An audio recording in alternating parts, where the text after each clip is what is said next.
추석 명절입니다. 모든 것이 달라지고 모든 것이 어려워진 때에 지내는 명절이라 아마 또 여러 가지 마음들이 다를 수 있다, 이런 생각을 해보게 됩니다.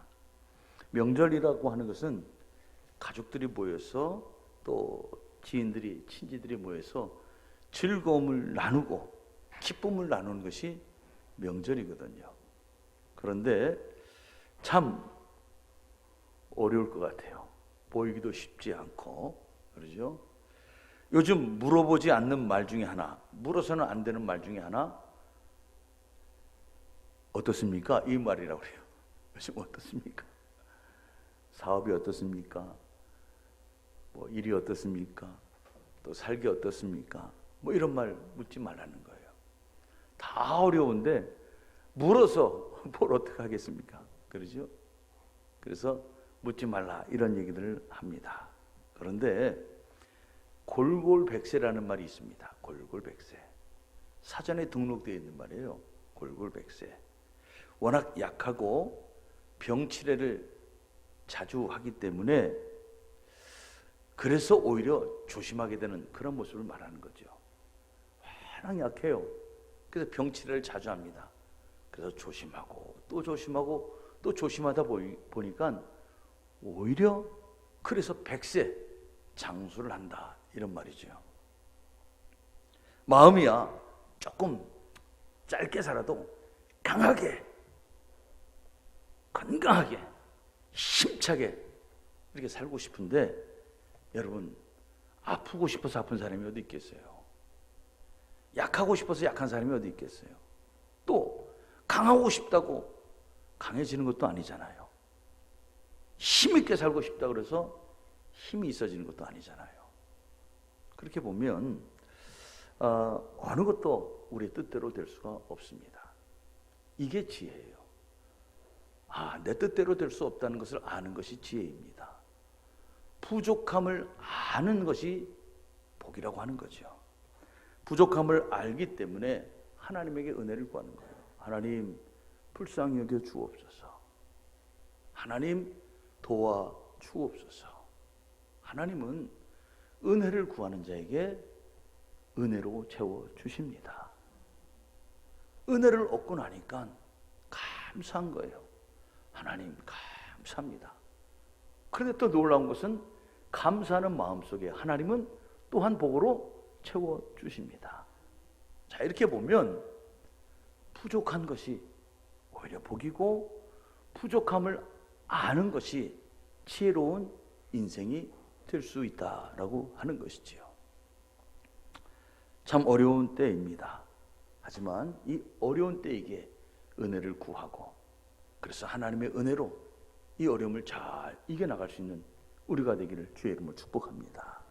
오늘 말씀은 우리에게 주신 복을 어떻게 우리가 누릴 수 있는가, 이것을 말씀하고 있는 거예요. 복을 받는 것도 중요한데 복을 어떻게 하면 누리는 인생이 될 수 있을 것인가. 우리 17절의 말씀을 한번 제가 읽어보도록 하겠습니다. 내가 이 세대에서 부한 자들을 명하여 마음을 높이지 말고 정함이 없는 재물에 소망을 두지 말고 오직 우리에게 모든 것을 후히 주사 누리게 하시는 하나님께 두며. 아멘. 예, 이 말씀은 이겁니다. 우리에게 모든 것을 후히 주사 누리게 하시는 하나님, 이것을 알라고 하는 거예요. 우리에게 모든 것을 후히 주시고 누리게 하시는 하나님, 여기에 소망을 두라라고 말씀하신 것입니다. 예전에 필리핀에 봉사하러 갔을 때 이런 것들을 봤어요. 필리핀이 아시다시피 우리보다 조금 가난하게 살아요. 가난한 사람들이 참 많습니다. 그런데 지나다 보면 필리핀 사람들이 저녁 때쯤 되면, 퇴근 시간 되면 이렇게 비닐봉지 하나씩 들고 가는 사람이 참 많아요. 비닐봉지 하나씩. 그래서 제가 물어봤어요.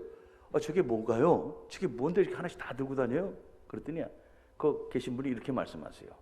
그분들은 하루하루 벌어서 먹고 사는 분들이 참 많습니다. 그래서 오늘 하루 2,000원, 3,000원, 2달러, 3달러 벌으면 그걸 가지고 오늘 저녁 식구들 먹을 쌀을 사가는 겁니다, 이 얘기를 하는 거예요. 오늘 하루 먹을 쌀을 사가는 저 모습입니다. 그런데 이렇게 말해요. 저것을 들고 가는 사람은 행복한 사람입니다. 저것을 들고 갈 수 있는 사람은 복된 사람입니다. 그것을 가지고 여러분 식구들을 위해서 쌀을 사고, 식구들을 위해서 먹을 것을 사고, 식구들을 위해서 무언가를 가지고 가는 그 손길, 얼마나 귀한 모습이냐라고 하는 것이죠. 우리도 예전에 저 어려서 그런 모습을 본 것 같아요. 아마 우리 성도님들 다 기억하실걸요. 예전에 퇴근할 때 이렇게 종이봉투에다가 쌀 갖고 가시는 분들 옛날에 참 많았어요. 이제 가을이 되고 추워지면, 겨울이 되면 또 생각나는 것 있지 않습니까? 뭐 새끼줄에 이렇게 연탄 2장 그러죠? 들고 다니는 모습, 전 어려서 그들 봤던 것 같아요. 봉투에다가 연탄 1-2장 이렇게 사가지고 가는 그런 모습들을 봤던 것 같습니다. 우리는 사들고 갈 수 있어서 감사하고, 또 식구들에서 내가 무언가 해줄 수 있어서 감사한 것, 이게 우리의 모습이라고 하는 거죠. 여러분, 명절이 되면 어떤 사람이 명절을 즐거워할까요?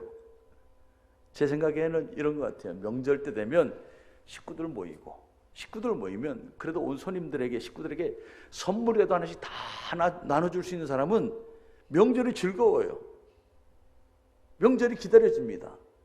내가 열심히 한 해 동안 살아온 그 열매를 가지고, 내가 객지에 가서 열심히 일해서 번 돈을 가지고 고향에 찾아오고 부모님을 찾아오고 형제지간에 만나서 그 선물 하나씩 나눠줄 수 있는 그 사람은 굉장히 행복한 명절이에요. 그런데 그럴 여건이 안 되면 참 불편해지는 게 명절이기도 해요. 참 그럴 여건이 안 되면 힘들어집니다. 사람들은 누구나 이런 삶을 살고 싶어요. 나도 좀 베풀고, 나도 좀 나눠주고, 나도 좀 이렇게 사람들, 식구들 앞에 이렇게 참 섬기는 그런 삶을 살고 싶습니다. 이거 다 누구나 원하는 그런 모습이라고 하는 거죠. 그래서 어느 정도 가져야 합니다. 부를 가져야 합니다. 특히 가난 때문에 꿈을 접었던 그런 경험이 있는 사람은 이 물질에 대해서, 재물에 대해서 그런 생각이 더 많을 거예요.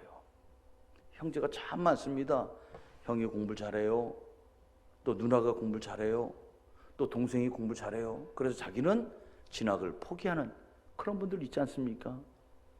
또 공부 열심히 해서 잘하지만 부모님의 여건이 따라오지 못해서 멀리 공부하러 가지 못하고 또 산업전선에 뛰어드는 그런 분들도 아마 있었을 것입니다.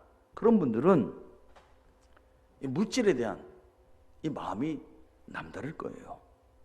그래서 가지지 못한 것이 힘듦이 되고, 가지는 것이 부러움이 되고, 가져야만 행복이라고 생각할 수가 있습니다. 그런데 가끔 그런 사람들이 있어요. 그래도 가난해도 행복하게 살 수 있어, 이렇게 말하는 분들이 있어요. 정말 그런가요? 절대적으로 가난한데 그래도 나는 행복합니다, 이렇게 말하는 분이 있다면 그래서 대단하신 분이에요. 절대적으로 가난한데 그래도 나는 행복합니다, 사실 이렇게 말하는 것 솔직하게 쉽지 않습니다. 참 어려워요. 여러분, 우리가 사회적으로나 또 정치적으로나 갈등의 뿌리를 이렇게 자꾸 들어가 보면 거기에는 이것이 나오는 거예요. 결국 부와 가난의 문제가 놓여 있는 것입니다. 이게 우리의 삶의 큰 숙제인 거예요, 숙제인 거. 오늘 말씀은 그런데 이렇게 말씀합니다. 부한 사람들, 부자들에게 말씀하는 거예요. 부자들에게 이렇게 말씀합니다. 마음을 높이지 말라. 마음을 높이지 말라. 디모데전서는 에베소에서 목회를 하고 있는 디모데에게 바울이 쓴 말씀입니다. 에베소라고 하는 동네는 항구 도시입니다. 항구 도시면서 상업이 엄청나게 발달한 도시예요.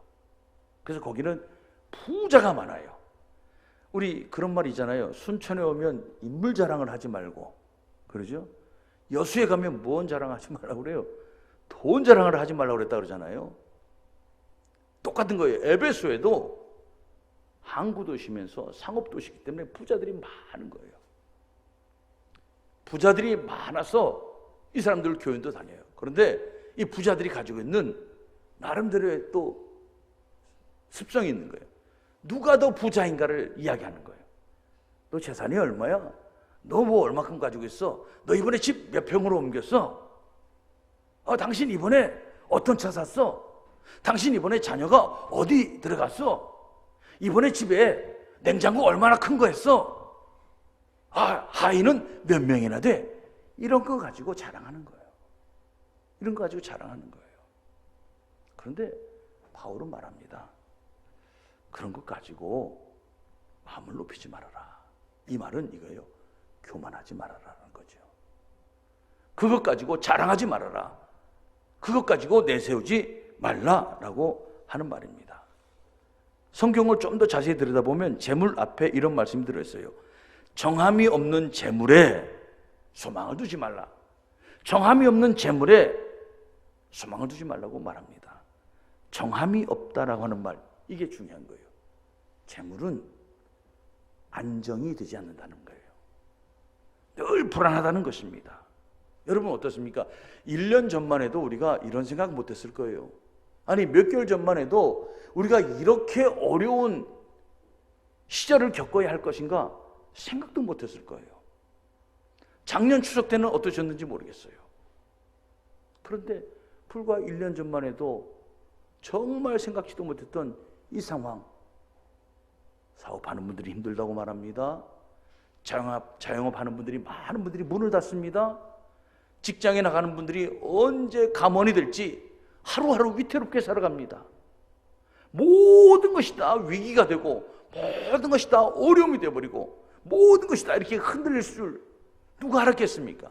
1년 전만 해도 이런 거 아무도 생각하지 않았을 거예요. 우리가 자랑했던 것들, 우리가 내세웠던 것들, 우리가 그것을 가지고 인생의 뿌듯한 보람으로 여겼던 그런 것들이 이렇게 하루아침에 흔들릴 줄 누가 알았겠어요? 그래서 오늘 성경은 말씀하고 있습니다. 정함이 없는 재물에 소망을 두지 말아라. 정함이 없는 재물, 그거 가지고 자랑하지 말고 그거 가지고 폼내지 말아라. 이걸 우리에게 말씀하고 있는 거예요. 여러분, 돈뿐이겠습니까? 인기도, 명예도, 권력도 다 그런 것들이라고 하는 거죠. 어떤 분들은 그렇게 말씀하실 것입니다. 나는 여러 가지를 가졌습니다. 이런 생각하실 분이 있어요. 근데 어떤 분은 목사님 저는 자랑하지 않겠습니다. 목사님 폼내지 않겠습니다. 그러니 하나만이라도 있었으면 좋겠습니다. 그 중에 하나만이라도 있으면 좋겠습니다. 이런 분이 있을 수 있어요. 그래서 오늘 말씀은 나와 전혀 상관이 없는 그런 말씀처럼 들릴 수도 있어요. 그런데 여러분 엘빈 토플러가 쓴 부의 미래라고 하는 책을 보면 부라고 하는 것에 대해서 이렇게 말합니다. 돈은 우리가 얼핏 말 그대로 부라고 하는 것은 얼핏 돈만 이야기할 수 있다는 거예요. 화폐만 이야기할 수 있다는 거예요. 그런데 부라고 하는 것은 사회적으로 내게 만족을 주고 정신적으로 내게 마음을 주고 이런 것들이 모두가 다 부가 될 수 있다고 하는 거예요. 여러분 뭐가 있을까요? 건강. 난 누구보다도 건강을 자랑해. 나는 좋은 가족들이 있어. 나는 보람 있는 일을 해. 뭐 이런 것들 다 부의 형태라고 하는 것이죠. 그렇게 본다면 내가 비록 돈은 좀 없고 오늘 경기가 어려워서 내 사업이 위태롭긴 하지만 내게는 아직도 남들이 부러워할 만한 부, 또 남들이 갖지 못한 그 부유함 있을 수 있다고 하는 거죠. 그래서 오늘 부자들에게 주시는 말씀 앞에 우리는 누구도 예외 없이 잘 들어야 하는 거예요. 내가 가지고 있는 것들, 내가 자랑하는 것들, 내가 그것으로 내 인생에 혹시 보람으로 여기는 것들, 그런 것들이 정말 하나님 앞에 소망을 둘 만한 것들인가? 그렇지 않다면 그것은 다 정함이 없는 것인데 하나님 앞에 소망을 두고 살라라고 하는 거죠. 하나님 우리의 소망이 되어야 한다는 것입니다. 자, 17절의 말씀을 다시 한번 읽어보겠습니다. 내가 이 세대에서 부한 자들을 명하여 마음을 높이지 말고 정함이 없는 재물에 소망을 두지 말고 오직 우리에게 모든 것을 후히 주사 누리게 하시는 하나님께 두라. 부유하다고 교만하지 말고 이 불안정한 재물에 소망을 두지 말고 누리게 하시는 하나님께 소망을 두라는 거예요. 하나님은요, 우리가 부유하게 사는 것을 막으시는 하나님이 아닙니다. 우리가 부자인 것을 막으시는 하나님이 아닙니다. 오히려 모든 것에 부유하신 하나님께서는 우리에게 필요할 때마다 모든 것을 넉넉하게 채워주십니다. 아브라함에게 그래서 복을 주셨습니다. 이삭에게 복을 주셨고요, 야곱에게 복을 주셨습니다. 수많은 믿음의 사람들에게 물질의 복 주셨습니다. 권력의 복도 주셨습니다. 지혜의 복도 주셨습니다. 또한 많은 자녀들의 복도 주셨습니다. 성경은 얼마나 많은 복들을 주시는지 몰라요. 우리가 욥을 새벽마다 우리 원로 목사님 통해서 말씀을 우리가 듣게 되는데, 여러분, 욥을 우리가 바라보면서 또 우리가 생각하는 것이 있지 않습니까? 다 잃었다가 그가 갑절에 그것을 얻게 됩니다. 그것을 가지고 우리는 복이라고 말하는 거예요. 복이라고 말하는 거예요. 그렇습니다. 하나님은 우리들에게 복을 주시기를 원하세요. 그런데 오늘 성경 말씀은 우리에게 이렇게 말하는 거예요. 복을 누리라라고 하는 거예요. 복을 받는 것으로 그치지 말고 복을 누리라라고 하는 거예요. 복을 누리라. 그럼 어떻게 복을 누려야 할 것인가? 이 말씀을 또 계속해서 보겠습니다. 우리 18절의 말씀을 한번 살펴보겠습니다. 같이 읽습니다. 선을 행하고 선한 사업을 많이 하고 나누어 주기를 좋아하며 너그러운 자가 되게 하라. 아멘. 나눠 주기를 좋아하고 너그러운 자가 되라. 이런 말이에요. 너그럽다는 말은 다른 사람의 어려움을 살펴보라, 이런 말입니다. 다른 사람의 어려움을 살펴보는 것, 이게 너그러운 마음이에요. 성경은 그런 사람을 높이 평가하고 있습니다. 여러분, 예수님께서 선한 사마리아인의 이야기를 하신 것 아마 다 알고 계실 거예요. 한 사람이 강도를 만나 죽게 되었습니다. 그런데 그 옆을 지나가는 사람들이 있잖아요. 제사장이 지나갑니다. 레위인이 지나갑니다. 그런데 다 나름대로 자기의 이유를 들어서 어떻게 해요? 모른 척하고 지나가잖아요. 외면하고 지나가잖아요. 그런데 사마리아 사람이 지나갑니다. 그 사마리아 사람은 어찌 보면 세상적으로 가난한 사람입니다. 무시당하니까요. 사회 주류가 아니기 때문에 직장을 들어가도 아마 굉장히 허드렛 일만 들어갔을지 모릅니다. 여러 가지 면에서 힘들고 어려운 삶을 살아가는 사람이 사마리아 사람이에요. 그런데 그 사람은 그 죽어가는 사람을 향하여 다가갑니다. 그리고 어떻게 해요? 그 사람을 돕습니다. 이유 없이 돕는 거예요. 살피는 거예요. 예수님은 그 선한 사마리아 사람을 칭찬하십니다. 우리는 물질적으로는 그 어느 때보다도 넉넉한 시대에 살고 있습니다. 오히려 너무 풍요로워서 탁해지는 게 많아요. 오늘도 아까 예배 전에 앞에 나가서 서 있다가 하늘을 바라봤습니다. 가을 하늘 정말 푸르르지 않습니까? 맑은 하늘 아닙니까? 여러분, 가만히 생각해 보면 작년 이맘때 우리는 이렇게 푸르른 하늘을 보지 못했어요. 우리는 얼마 전만 해도 뿌연 하늘을 봤습니다. 탁한 하늘을 봤습니다. 우리가 너무 잘 살아요. 너무 많은 것을 가지고 막 돌리다 보니까 하늘마저 탁해져 버린 것입니다. 여러분, 물도 탁합니다. 물도 탁해져 버렸어요. 공기도 탁해져 버렸습니다. 모든 것에 넉넉하고 모든 것에 풍요로운데 하늘도 탁해지고 물도 탁해지고 공기도 탁해지고, 그리고 어떻게 해요? 우리의 마음도 솔직히 탁해지지 않았습니까? 더 많이 가지려고 발버둥 치고, 많은 사람들 속에 내가 가진 것은 혹시 얼마쯤 될까 견주어 보고, 가지지 못하면 더 불편해지고, 가지지 못하면 더 속상해하고, 가지지 못했기 때문에 오히려 패배의식 가지고, 가지지 못했기 때문에 더 힘들어했던 우리의 삶이 아니었는가 한번 생각해 보게 됩니다. 그런데 지금은 다 힘드니까요, 좀 못 가져도 별로 그렇게 불편하지 않아요. 조금 힘들어도 오히려 상처가 되지 않습니다. 조금 어려워도요, 어떻게 다 힘드니까 그래 하고 견딜 만한 마음 되지 않습니까? 옛날에 오히려 더 잘 됐을 때는 많은 거 가지고 있었는데 불편했던 마음이 오히려 힘들고 어렵고 부족하니까 내 마음이 맑아지는 것 아닙니까? 내 마음이 겸손해지는 것 아닙니까? 내 마음이 더 그렇게 낮아지는 거예요. 여러분, 우리의 신앙생활 탁해져서는 안 됩니다. 넉넉하기 때문에 우리의 인상에 넉넉하기 때문에 모든 것이 많기 때문에 우리가 행복한 것이 아니라 정말 우리의 삶이 깨끗하고 맑고 투명할 때, 그리고 하나님을 그래서 더 잘 바라볼 때, 잘 바라볼 수 있을 때 우리가 더 행복하다는 것 알고 있는데, 정말 그렇다면 그것 때문에 우리의 삶도 행복하다고 여길 수 있어야 할 것입니다.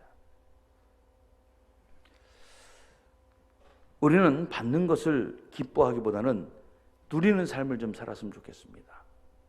밥상이 풍성하게 차려진 그것을 보고 기뻐하기보다는 먹을 수 있으면 기뻐했으면 좋겠어요. 풍성하게 차려져 있는데 먹지 못하면 얼마나 속상해요. 풍성한데 건강 때문에 마음이 불편해서, 인생이 괴로워서, 여러 가지 복잡한 생각 때문에 풍성한 식탁을 차렸음에도 불구하고 먹지 못하면 속상한 거예요. 그런데 마음이 편안하고 생각이 맑아지고, 그래서 반찬은 지금 소박하고 밥상은 지금 초라할지 모르지만 그래도 마음 편히 먹을 수 있고, 그래서 맛있게 먹을 수 있다면 그것이 진짜 부유한 사람이고 그 사람이 진짜 복을 누리는 사람 아니겠습니까? 우리는 그런 삶을 좀 살아야 되겠다라고 하는 거예요. 이제는 많은 것을 가지려고 애쓰기보다는 하나님 내게 주신 것, 그것을 가지고 어떻게 하면 누리고, 그것을 가지고 어떻게 하면 정말 하나님 바라보고 행복하게 살아갈 수 있을 것인가, 여기에 좀 관심을 가졌으면 좋겠다는 거예요. 그래서 말씀합니다. 베풀고 나누고, 그리고 다른 사람을 좀 돌볼 수 있는 그러한 사람이 됐으면 좋겠다는 거죠. 오늘 여러분들에게 쌀을 나눠드렸습니다. 저는 두 가지 측면을 가지고 이 쌀 나눔을 오늘 진행합니다. 첫째는 우리 성도님들도 힘들어요. 그래서 여러분들이 준비한 것이지만 여러분들 조금이라도 선물이 됐으면 좋고 위로가 됐으면 좋겠다는 마음으로 나눠드립니다. 그런데 또 어떤 분들은 나는 넉넉한데 아직은 이거 안 받아도 되는데, 뭐 이런 마음이 있을 수 있어요. 좀 다른 사람, 좀 가난한 사람 줬으면 좋을 텐데. 예, 맞습니다. 그래서 예전에는 우리 동사무소를 통해서 이렇게 나눠줬어요. 그런데 주다 보니까 또 한계가 있는 것 같아요. 그래서 여러분들에게 드린 것 중에 나는 꼭 필요하지 않습니다 하는 분들이 있으면 이렇게 하시면 좋겠어요. 여러분 주변에, 여러분 이웃, 여러분 친지에게도 좋습니다. 여러분 가족에게도 좋아요. 여러분 일가 친척에게도 좋아요. 여러분 옆집에게도 좋아요. 나는 이것 없어도 괜찮습니다. 그러면 그것 가지고 나눠주세요. 그거 가지고 베풀어 주세요. 옆집 주세요. 나 2개 받았어. 나와 내 남편, 나와 아내 거 받았어. 하나는 내가 먹고 하나는 다른 사람 줘. 좋습니다. 그렇게 하려면 더 좋은 거예요. 더 좋은 거예요. 여러분, 우리가 좀 그런 삶을 살아야 되지 않겠습니까? 받는 것도 필요한데 나누고 살펴보고, 그래서 베풀 수 있는 그런 삶을 살 수 있다면 그가 진짜 복받은 사람이고 그가 진짜 복을 누리는 사람이 아닌가 싶습니다. 제일 보람 있는 사람 중에 하나가 있다면 성경 속에 오병이어를 드린 어린 소년의 모습이라고 생각해요. 누군가에는 한 끼 식사밖에 안 돼요. 그러잖아요. 그런데 필요하다고 합니다. 필요한 사람이 있어서 한 끼 식사를 내줘요. 그런데 어떻게 해요? 그 식사를 가지고, 그 한 끼를 가지고 5,000명이 먹고도 남는 놀라운 기적을 펼치지 않았어요? 그것을 바라보는 소년이 어떨까요? 그것을 바라보는 소년의 마음이 어떨까요? 와, 얼마나 보람이 될까요? 와, 내가 5천 명을 먹였어. 내가 5천 명에게 도움을 줬어. 내가 5천 명에게, 야, 내 작은 손길이 5천 명을 살리는 역사가 있었어. 물론 주님의 은혜가 있고 주님의 축복이 있었지만 그 시작은 소년의 조그마한 도시락 하나가 시작된 것 아니겠습니까? 얼마나 보람이 될까요? 오늘 우리는 무엇이 진짜 복인가 생각해 볼 만한 그런 시대에 살고 있다고 하는 거죠. 그런 마음으로 우리가 이 명절을 잘 지냈으면 좋겠습니다. 19절의 말씀입니다. 같이 한번 또 읽을까요? 이것이 장래 자기를 위하여 좋은 터를 쌓아 참된 생명을 취하는 것이니라. 아멘. 좋은 터를 쌓는 거라고 그랬어요. 나눠주고 베풀고 어려운 사람 돌보는 것, 이게 좋은 터를 쌓는 거라고 그랬어요. 터는 받침입니다. 기초입니다. 이게 든든해야 그 위에 많은 것을 쌓을 수 있는 거예요. 장래 자기를 위하여 좋은 터를 쌓아 참된 생명을 취하는 것이다. 이 말씀은 마태복음 6장에 있는 보물을 하늘에 쌓아두라 라고 하는 말씀의 실천편이다, 이렇게 보시면 돼요. 하늘에 보물을 쌓아두라. 우리가 많이 들었는데 어떻게 내가 하늘에 보물을 쌓아둘 것인가? 그 말씀을 이렇게 살라고 하는 거예요. 이 실천편입니다. 하나님 앞에서 칭찬받게 될 것이라고 하는 거죠. 지난주에 제가 친구 목사님을 만나서 이런저런 이야기를 하고 있는데 그 친구 목사님에게 전화가 한 통화 온 거예요. 친구 목사님이 부목사님을 하고 계세요. 부교육자를 하고 있는데 그 집사님이 전화가 왔어요.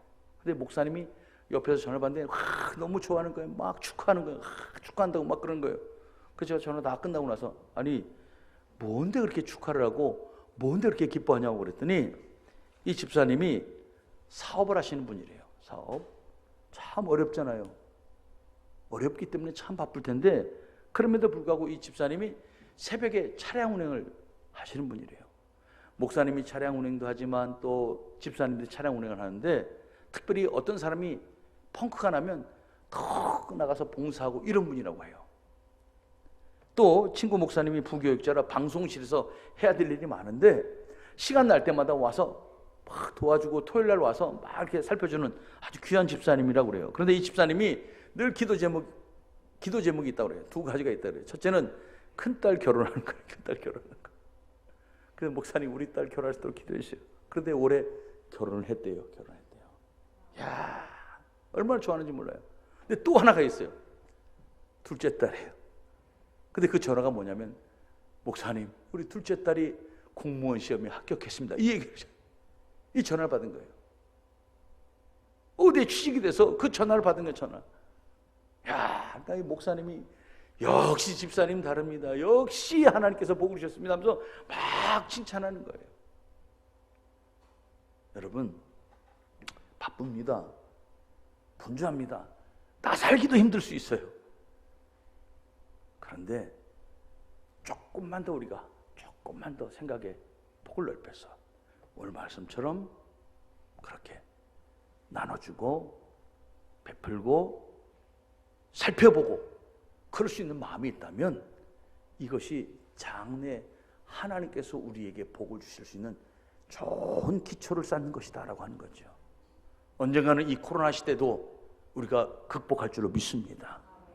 이것이 다 지나갈 때가 올 것입니다. 그때 하나님께서 말씀하실 거예요. 야, 내가 너에게 연단의 시간을 주었는데 내가 너에게 고난의 시간을 통해서 너를 정금과 같이 만들려고 그 훈련의 시간을 주었는데 너 어떻게 보냈느냐? 겨우겨우 내 한 목숨 부지하느라고 시간 다 썼습니다.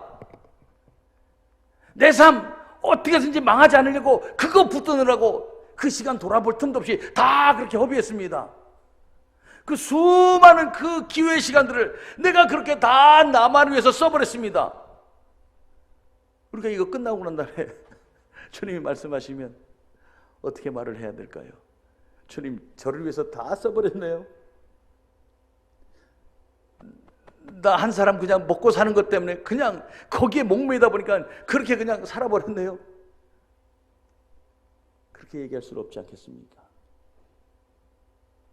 지나고 나면 주님께서 우리에게 잘했다, 수고했어, 잘 견뎠네, 잘 살았네, 애썼네, 내가 너에게 더 좋은 것을 주고 나의 즐거운 일에 너를 또 초대하겠다.